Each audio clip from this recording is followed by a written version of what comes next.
দুদিনের বর্ণাঢ্য অনুষ্ঠানে শিলচরে শুরু হলো অসম সাহিত্য সভার অধিবেশন। শনিবার শিলচরের বঙ্গভবনে শুরু হয় অধিবেশনের কর্মসূচি। এদিনের অনুষ্ঠানের সূচনা হয় কিংবদন্তি শিল্পী জুবিন গার্গের মায়াবিনী গান দিয়ে। তাছাড়া প্রয়াত ভারতরত্ন ডক্টর ভূপেন হাজারিকা, লোকসঙ্গীত শিল্পী কালিকা প্রসাদ ভট্টাচার্য এবং সঙ্গীত শিল্পী জুবিন গার্গকে শ্রদ্ধার্ঘ্য নিবেদন করা হয়। সভাপতি ডক্টর বসন্ত কুমার গোস্বামীর সভাপতিত্বে অনুষ্ঠিত হয় অধিবেশন। এ বিষয়ে বিস্তারিত জানাচ্ছেন শিলচরের প্রতিনিধি পাপলু দাস।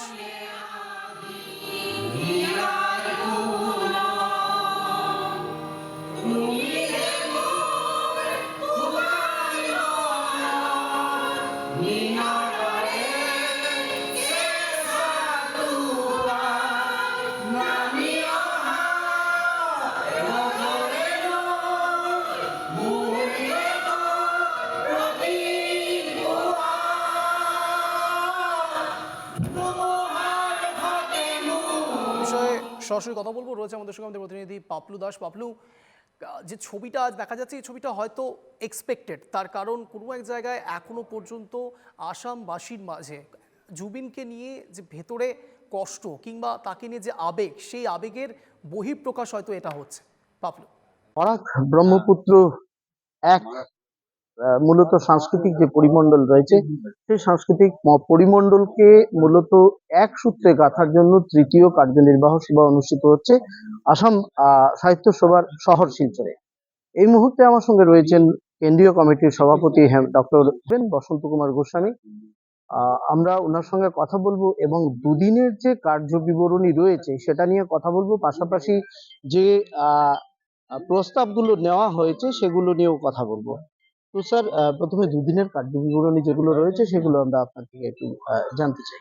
আমি ইয়াত আজি কেইবাটাও প্ৰস্তাৱ গ্ৰহণ কৰিছো আৰু সেই প্ৰস্তাৱ অনুযায়ী আমি জুবিন গাৰ্গৰ মৃত্যুৰ প্ৰকৃত ৰহস্য উদ্ঘাটন কৰিবৰ কাৰণে যোগাযোগ কৰিছো লগত। আৰু দ্বিতীয়তে জুবিন গাৰ্গ যাতে কোনো ৰাজনীতিৰ মাজত সোমাই নপৰে এই বিচাৰ প্ৰক্ৰিয়াটো, তাৰ কাৰণে চৰকাৰক অনুৰোধ জনাইছো। আৰু লগতে ছিংগাপুৰত থকা অসম সাহিত্য সভাৰ যিখন শাখা, সেই শাখাসকলৰ লগতো আমি যোগাযোগ কৰিছো যাতে তেওঁলোক আহি ইয়াত পূৰ্ণ সাক্ষ্য দিয়ে যাতে। আৰু তাৰ উপৰিও আমি সমন্বয়ৰ বাৰ্তা বিলাবলৈ আহিছো। স্যার, সমন্বয়ের বার্তায় যাওয়ার আগে একটা কথা, জুবিন গার্গের প্রসঙ্গ যেহেতু উত্থাপিত হয়েছে, আপনারা প্রস্তাব নিয়েছেন, এক্ষেত্রে যে তদন্ত প্রক্রিয়া চলছে তার উন্নততর তদন্ত প্রক্রিয়া কি আপনারা দাবি করবেন সিবিআই বা নহয়, এটা কথা, তদন্ত প্ৰক্ৰিয়াটো ৰাজ্য চৰকাৰৰ স্তৰত হৈছে, বিশেষ সমিতি গঠন কৰি পেলাই হৈছে। তাৰ লগতে আৰু এটা কথা, চৰকাৰে কিন্তু কৈ থৈছে যে যদি আমাৰ ৰাজ্য চৰকাৰৰ স্তৰত এই অনুসন্ধানটো যদি সম্পূৰ্ণ নহয় তেতিয়াহ'লে এইটো CBI-লৈ হস্তান্তৰ কৰা হ'ব। আমি চৰকাৰৰ সেই কথাত সন্মতি প্ৰকাশ কৰিছো, কিন্তু আমি এটা কথাত বৰ সদায় গুৰুত্ব দিছো, সেইটো হ'ল কি, ৰাজনীতিৰ মেৰ পাকত যাতে এই তদন্তটো সোমাই নপৰে আৰু দোষীয়ে প্ৰকৃত শাস্তি পাব লাগে আৰু তদন্ত সম্পূৰ্ণ নিৰপেক্ষ হ'ব লাগে। আৰু যিসকলে অভিযোগনামা দাখিল কৰে সেইসকলেও সেই অভিযোগনামাৰ সুৰুঙানে যাতে দোষী সাব্যস্ত হ'ব নোৱাৰে তাৰ কাৰণে এটা ব্যৱস্থা চৰকাৰ। পাশাপাশি জুবিন গাৰ্গকে মৰণোত্তৰ ভাৰতৰত্ন দেওয়াৰ জন্য আসাম সাহিত্য সভাৰ পক্ষ থেকে আমি কৰিছো, ভাৰতৰত্ন দিবৰ কাৰণে আমি দাবী জনোৱা নাই, অনুৰোধ জনাইছো। আৰু সেইমতে আমি দুটা মেছেজ প্ৰধানমন্ত্ৰীৰ কাৰ্যালয়ৰ পৰা পাইছো। এটা হ'ল তেওঁলোকে কাৰ্যালয়ে আমাক জনাইছে যে আপোনাৰ চিঠিখন আমি পাইছো। দ্বিতীয়টো জনাইছে আপোনালোকৰ চিঠিখন আমুক নম্বৰ এপলৈ পঠিওৱা হৈছে, এটা নাম্বাৰ দিছে, এই নাম্বাৰটোত আপোনালোকে অনুসন্ধান। বাকি যে প্ৰস্তাবগুলো নেওয়া আছে সেগুলো বাকী প্ৰস্তাৱসমূহ আমি লৈছো যে বিশেষকৈ আমাৰ অসমীয়া ভাষাৰ যে ভোলানাথ বৰুৱাৰ বিষয়টো আমি লৈছো। আপোনালোকে বহুতৰ নাম জানে, ভোলানাথ বৰুৱা, সাউথ ভোলানাথ বৰুৱা। কলকাতাতে বহুত মাটি বাৰী তেখেতৰ আছে, হিমাচল প্ৰদেশত আছে। সেই সাউথ ভোলানাথ বৰুৱাৰ স্বদেশ প্ৰেমৰ কাৰণে অসমীয়া ভাষাটোক কলকাতা বিশ্ববিদ্যালয়ত স্থান পাইছিল। আৰু দ্বিতীয়তে এইজন মহান পুৰুষৰ আমাৰ প্ৰথম ইঞ্জিনিয়াৰিং ইনষ্টিটিউট যোৰহাটত স্থাপিত হৈছে প্ৰিন্স অফ ৱেলছ নামেদি। আৰু সেই ইঞ্জিনিয়াৰিং ইনষ্টিটিউটটো স্থাপন কৰিছিলে প্ৰিন্স অফ ৱেলছৰ নামত এইকাৰণে, যদি ভোলানাথ বৰুৱাৰ নামত দিয়ে তেতিয়াহ'লে চৰকাৰে হয়তো অনুদান নিদিবও পাৰে, ৰিকগনিশ্যন নাপাবও পাৰে। গতিকে এই মানুহজনক আমাৰ ৰাজ্য চৰকাৰে যিখন স্কিল বিশ্ববিদ্যালয় কৰিছে সেইখন তেওঁৰ নামত কৰিবলৈ আমি কৈছোঁ। আৰু ট্ৰেড চেণ্টাৰত তেওঁৰ তাত মূৰ্তি প্ৰতিষ্ঠা কৰিব কৈছোঁ। আৰু 23 মে'টো তেখেতৰ জন্মদিন, আৰু সেই জন্ম দিৱসটো বাণিজ্য দিৱস হিচাপে সমগ্ৰ অসমত পালন কৰিবৰ কাৰণে আমি অনুৰোধ জনাইছোঁ। আৰু তৃতীয় প্ৰশ্নটো আছিলে আমাৰ দাঁতি কাষৰীয়া ৰাজ্যবিলাকৰ লগত সীমা সমস্যা ইয়াতো আছে, চবতে হৈছে। আমাৰ তিনিখন জিলা, তিনিখন বৰাক উপত্যকা, কাছাৰ, শিলচৰ, শ্ৰীভূমি আৰু হাইলাকান্দি। এই তিনিখন জিলাৰ আমাৰ চৰকাৰক এটা অনুৰোধ জনাইছোঁ, অসম সাহিত্য সভাৰ 100 বছৰীয়া যিটো ভৱন, চন্দ্ৰকান্ত সন্দিকৈ ভৱনৰ আৰ্হিত একোটা ভৱন যাতে তাত নিৰ্মাণ হয়, আৰু তাৰ কাৰণে চৰকাৰৰ ওচৰত আমি অনুৰোধ জনাইছোঁ।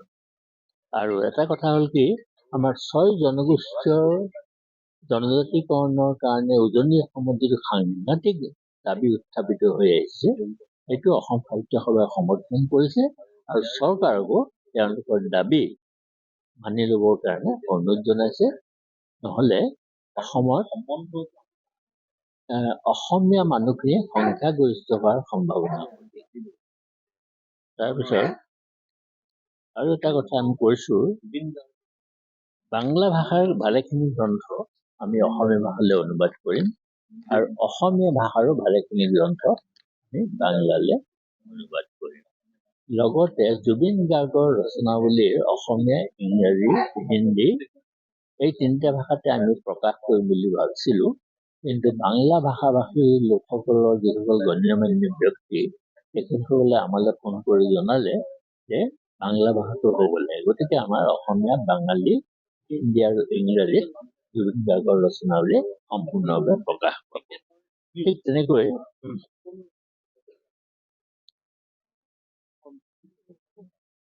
আৰু এটা কথা কি, এতিয়া এটা সমস্যা হৈছে যে আমাৰ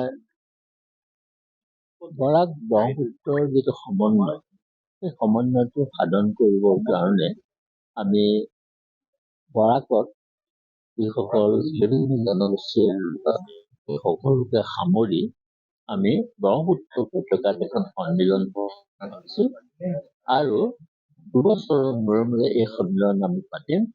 আৰু কেতিয়াবা হয়তো বৰাক উপত্যকাটো হ'ব আমাৰ বৌদ্ধিক মহল আৰু সৰ্বসাধাৰণ মানুহ আৰু জনগোষ্ঠীয় সভাপতি সম্পাদক যিসকল আছে, মাৰ, অন্যান্য বিষ্ণুপুৰী, মেইতেই, মণিপুৰী, সকলোকে সামৰি এইখিনি আচলতে আজি। স্যার, এই প্রস্তাবটা নিয়ে যখন আপনারা এখানে এসেছিলেন, এখানে কার্যনির্বাহী সভার সময়, সেই সময় আপনারা একটা প্রতিশ্রুতি দিয়েছিলেন যে বরাক উপত্যকার অন্যতম একটা দাবী ভাষা শহীদ শ্রেষ্ঠ সেন। সেই হয়তো আচলতে মই ইয়াৰ আগৰবাৰ যেতিয়া আহিছিলোঁ তেতিয়াও আমি অসম সাহিত্য সভাই স্বীকৃতি দিছে, সেই কথা আমি ঘোষণা কৰি গৈছোঁ। কিন্তু এই কামটোতো অসম সাহিত্য সভাই কৰিব নোৱাৰে। আমি চৰকাৰৰ লগত যোগাযোগ যথেষ্ট কৰিছোঁ। এই পৰ্যন্ত আমি খবৰ পাইছোঁ যে অসম চৰকাৰে আজি বহু বছৰ আগতেই, কেইবছৰ আগতেই এইটোক আপত্তি নাই বুলি লিখি দিছে। আৰু ৰেল মন্ত্ৰণালয়ৰো এটাই এইটো কথা কৈছে, কাৰণ মূল শব্দটো হৈছে ভাষা শ্বহীদ দিৱস। তাত কোনো বাংলা ভাষা, উড়িয়া ভাষা, অসমীয়া ভাষা বুলি নাই, এক কমনেৰী ভাষা শ্বহীদ দিৱস। গতিকে এইটো কৰাত চৰকাৰৰ কোনো আপত্তি নাই। মই আশা কৰোঁ যে এইটো হ'ব, কেন্দ্ৰীয় ৰাজ্য চৰকাৰৰ মাজত সমাধান হ'ব লাগিব, আৰু এইটো আমি অসম চৰকাৰক দহাই গৈ আছোঁ। এই শিলচরে এই যে কার্যনির্বাহী সভা যেটা হচ্ছে, কি মনে হয় এই শিলচরের সভার সফলতা? অতি সফলভাৱে হৈছে, আৰু ইয়াত সকলো ৰাইজ লগ ভাগ হৈ যেনেকৈ এই কাৰ্যসূচীটো ৰূপায়ণ কৰিলে আমি অভিভূত হৈছোঁ। শিলচৰৰ ৰাইজৰ সহায় সহযোগ আমি কোনোদিন নাপাহৰোঁ। সকলো উবুৰি খাই পৰিছে আৰু অতি সুন্দৰকৈ আজি কাৰ্যনিৰ্বাহক সভাখন অনুষ্ঠিত হৈছে। কাইলৈ সভা বৰ সুন্দৰ হ'ব বুলি মই ভাবিছোঁ। যেহেতু আসাম সাহিত্য সভার একটা গোটা রাজ্যে একটা অন্যতম স্তম্ভ, বৃহৎ স্তম্ভ, সরকারের প্রশাসনিক ক্ষেত্রে তার আহ, প্রশাসনিক ক্ষেত্রে তার প্রতিফলন বলুন আর সামাজিক ক্ষেত্রে তার প্রতিফলন বলুন, এক্ষেত্রে আমরা দেখতে পাচ্ছি বরাক উপত্যকা কিন্তু উন্নয়নের দিক থেকে অনেকটাই পিছিয়ে। তো এক্ষেত্রে সেইটো আমি এটা প্ৰস্তাৱ লৈছোঁ, মই পাহৰি গৈছিলোঁ। প্ৰস্তাৱটো হৈছে কি, স্বাধীনতাৰ পৰৱৰ্তী কালছোৱাত অন্যান্য জিলাসমূহৰ যেনেকৈ উন্নয়ন হৈছে, বৰাক উপত্যকাৰ উন্নয়নটো হোৱা নাই। সেইকাৰণে আমি চৰকাৰক অনুৰোধ জনাইছোঁ যে 200 বছৰীয়া এখন নগৰ শিলচৰ, শ্ৰীভূমি আৰু হাইলাকান্দিৰ এই অঞ্চলসমূহে সম্পূৰ্ণ তেওঁলোকৰ অভিযোগ যে বিচৰা মতে উন্নয়ন হোৱা নাই, আৰু সেইকাৰণে চৰকাৰক জনাইছোঁ যে তাতকৈ উন্নয়ন তীব্ৰতৰ কৰি বৰাকবাসীৰ অন্তৰত থকা ক্ষোভ নিৰাময় কৰিবৰ কাৰণে চৰকাৰক অনুৰোধ জনাইছোঁ। এবং একটা কথা এই বলতেই পারি, একটা কথা বলা যায় যে আসাম সাহিত্য সভার যে পদক্ষেপগুলো আগের দিনে আমরা দেখেছিলাম, সেটা থেকে আজকের দিনে যে পদক্ষেপগুলো আসাম সাহিত্য সভা নিচ্ছে, এই যে আজকের দিনের যে সভা, এখানে দুদিনের সভা এখানে অনুষ্ঠিত হচ্ছে, সেই সভার যে বক্তব্য, যে প্রতিফলন, সেটাতে কিন্তু স্পষ্ট একটা কথাই স্পষ্ট, বরাক উপত্যকার উন্নয়নের পাশাপাশি সামাজিক সাংস্কৃতিক ক্ষেত্রের যে উন্নয়ন, সেটার পাশাপাশি আহ বিভিন্ন ক্ষেত্রের উন্নয়ন কিন্তু তারা চাইছেন এই বরাক উপত্যকায়। এক্ষেত্রে বলবো যে যে সমন্বয়ের জন্য যে বার্তা নিয়ে তারা এখানে দুদিনের অনুষ্ঠান করছেন, সেই সমন্বয়ের হয়তো পথ এই সভা দিশা দেখাতে পারবে। শিলচর থেকে আমি পাপ্পু দাস, এনকেটিভি বাংলা।